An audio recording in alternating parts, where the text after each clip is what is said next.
desde afuera de lo que es cómo llevarlo a tierra, cómo explicarle a usted que se está por cambiar o que se cambia lo que tiene que ver el kilo, el metro, las unidades de mediciones. Cambia para bien, cambia para mal, significa algo en nuestro cambio. Y dentro de esa búsqueda, obviamente que pensamos en quien para el periodismo, por lo menos así lo entendemos, es una referencia en periodismo científico. Es editora de Ciencia y Salud el diario La Nación, recibió el premio Conex, tiene uno de sus últimos trabajos, un libro con Diego Colomber, Neurociencias para Presidentes. La verdad, un título altamente provocativo. Pero en esta oportunidad queremos hablar con ella y le agradecemos mucho estos minutos a Nora Bar. ¿Cómo le va? Buen día, ¿cómo está usted? Muy bien, buenos días, ¿cómo están? Gracias por atendernos. También la vemos mucho en conversaciones en La Nación, especialmente los sábados a la tarde. Altamente interesantes esas charlas que por lo menos acá por esta zona se ve en la edición de La Nación Más, especialmente los sábados a la tarde. Nora, le pregunto, ¿cuánto le cambia al ciudadano de a pie esto, lo de la modificación del metro, del kilo, de las unidades de medida? El ciudadano de a pie, te lo voy a decir en una sola palabra, nada. El kilo va a seguir siendo un kilo, el metro va a seguir siendo un metro, y las otras unidades de medida, porque son 7 las unidades básicas del sistema internacional, van a seguir siendo como eran hasta ahora para lo que es la vida diaria. No podrían haber cambiado porque si no, imagínate el lío que se hubiera armado mundialmente, porque todo el sistema de intercambio, de comercio, de mediciones, de comunicaciones, se realiza sobre la base de este sistema internacional de unidades de medida. Entonces, si el kilo se hubiera cambiado y ahora en vez de pesar 1 kilo, pisara 1,5 kilos, 1,2 kilos, todo en el comercio se hubiera enredado de una manera imposible de desenredar. O sea que en la vida diaria vamos a seguir todos pesando los kilos que pesábamos hasta ahora. Los que estamos contentos vamos a estar contentísimos y los que estamos un poco enojados con nuestro peso vamos a seguir estando enojados. El tema es que hasta ahora, como digo, las unidades de medida son 7. Había 3 que ya se habían reformulado porque se definían por constantes universales, como por ejemplo la velocidad de la luz. Pero otras 4 se definían o por un objeto físico, como es el caso del kilo, o por experimentos que eran imposibles de hacerse. Por ejemplo, medir, digamos, ciertas unidades a partir de 2 cables infinitos y paralelos, o sea, era algo que era un experimento teórico, pero que no se podía realizar. Entonces, ahora, digamos, hace varios años, la Conferencia General de Pesos y Medidas, que reúne a científicos de decenas de países, decidió que ya estaban en condiciones los metrólogos, que es esta rama de la ciencia que estudia las unidades de medida y cómo medir, decidieron que ya tenían las condiciones técnicas para hacer experimentos que pudieran, ellos les llaman realizar, concretar la medida de 1 metro en cualquier lugar del universo sobre la base de constantes fundamentales y no de objetos físicos. Para que se entienda un poquito mejor, vamos a poner el ejemplo que es más ilustrativo, que es el del kilo. El kilo, había un kilo patrón que se decidió cuál era la medida de ese kilo patrón en 1875, en lo que fue la primera conferencia diplomática internacional. Se decidió en la convención del metro, porque la primera medida sobre la que se acordó es el metro y luego a partir del metro se decidió el kilo, ¿no es cierto?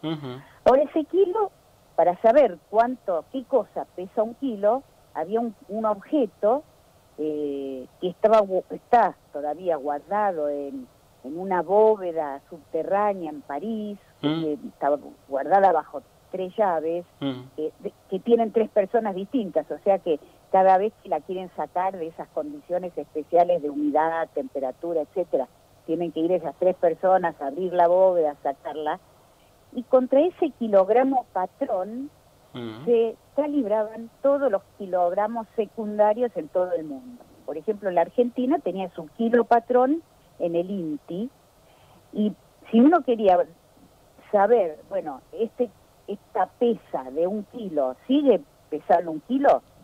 Tenía que enviarla, de hecho en este momento está en París, enviarla a calibrar, dejarla unos 15 días, se medía varias veces en condiciones muy especiales, y volvía al país, y de nuevo nosotros teníamos nuestro kilo patrón. Y para comparar cualquier otra pesa con este kilo patrón había que enviarla al INTI, ¿no es cierto? Sí. Y a otras oficinas que tenían kilogramos, digamos, subsidiarios. Bueno, esto dijeron, no, podemos hacerlo de otra medida, de otra manera.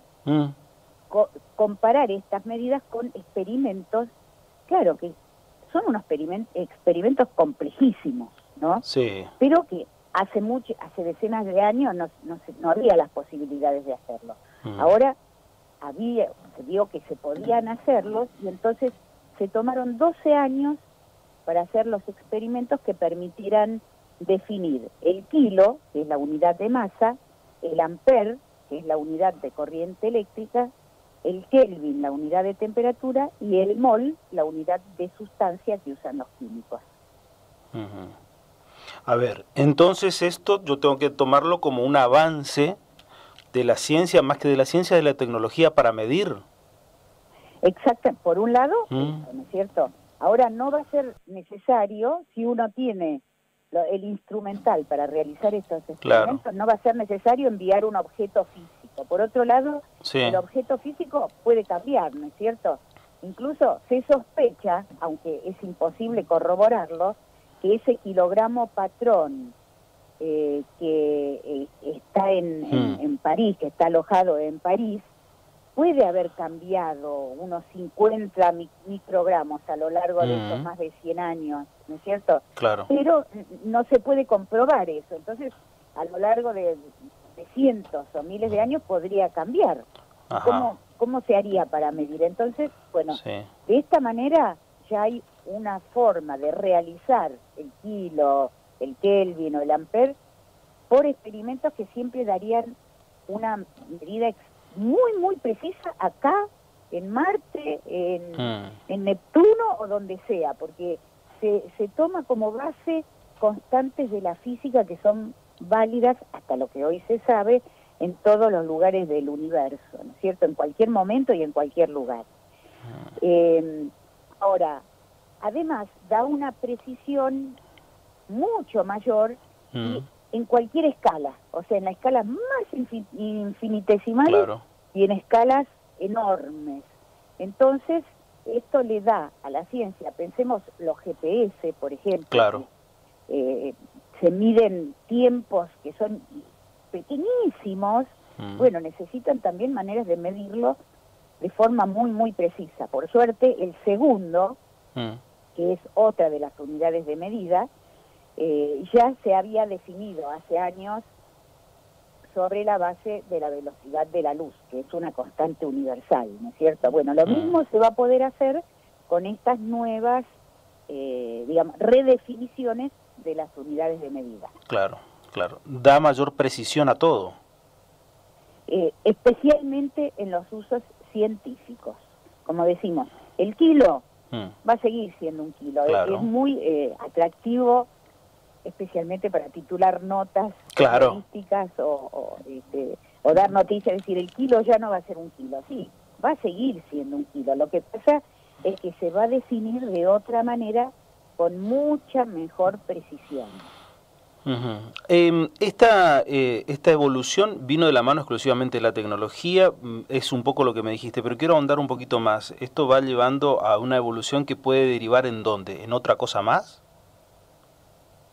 No entiendo tu pregunta. Claro, que si este cambio... O sea, para redefinirlo, antes para uno definir un kilo tenía que decir, pesa lo mismo, exactamente lo mismo que la pesa patrón que está en el se llama la Oficina de Pesos y Medidas Claro. de Francia, ¿no es Sí. cierto? Que es un lugar que está muy cerquita de París, etcétera. Ahora, para definir el kilo, se va a decir que hay una relación entre esa masa y la constante de Planck, que es una constante de la física, ¿no es cierto? Los físicos la escriben con una H en itálica.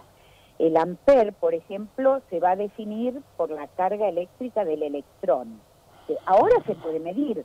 A lo mejor hace 50 años, cuando hubo la última, se redefinió el segundo, no se podían hacer esos experimentos, porque para definir la constante de Planck hay que medir con mucha precisión la gravedad y otras dimensiones, ¿no es cierto? Entonces, ahora se hizo se llama balanza de Watt, que solo hay 5 lugares en el mundo hasta ahora que la tienen.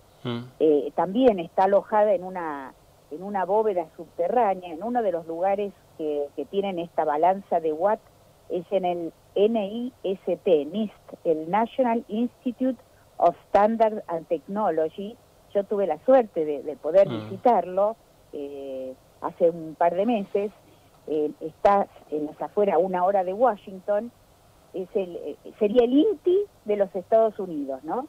Y allí se hacen, bueno, es un instituto de tecnología donde se mide de todo, desde la energía que libera un incendio hasta estas cosas, ¿no es cierto?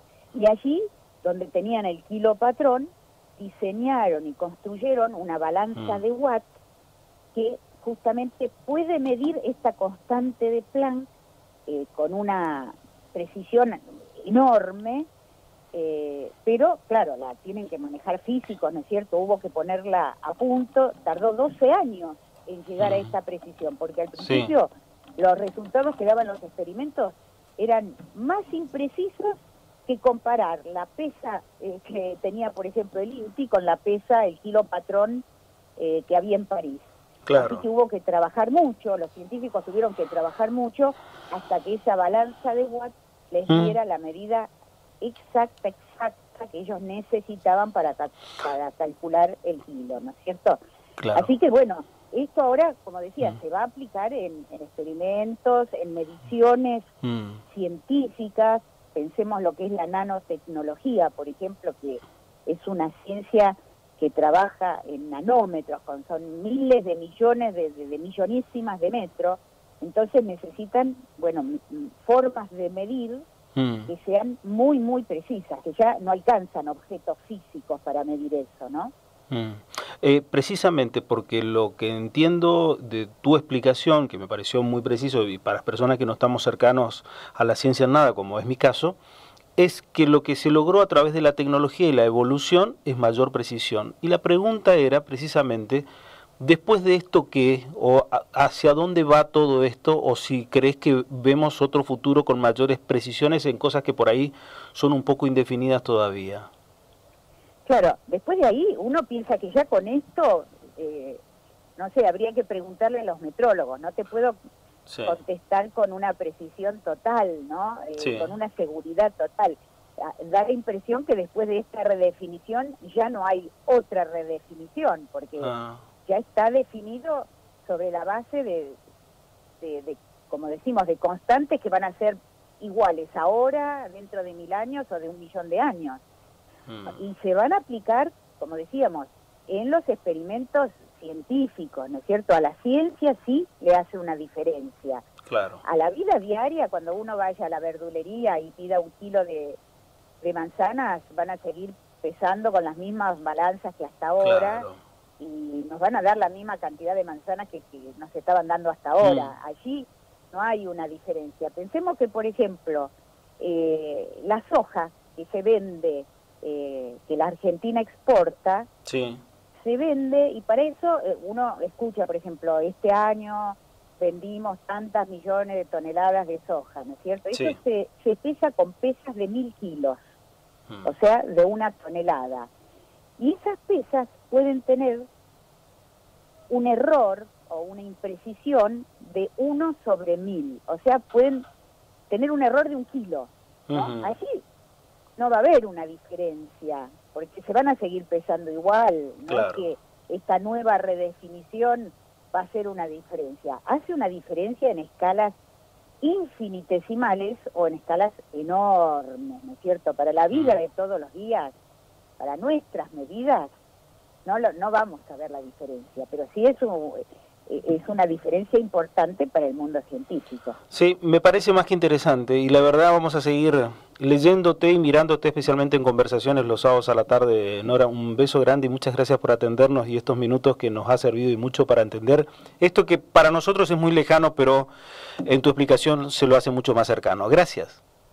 Gracias a ustedes, un abrazo a todos. Un saludo cordial, gracias. Nora Bar, una gran periodista científica de la República Argentina.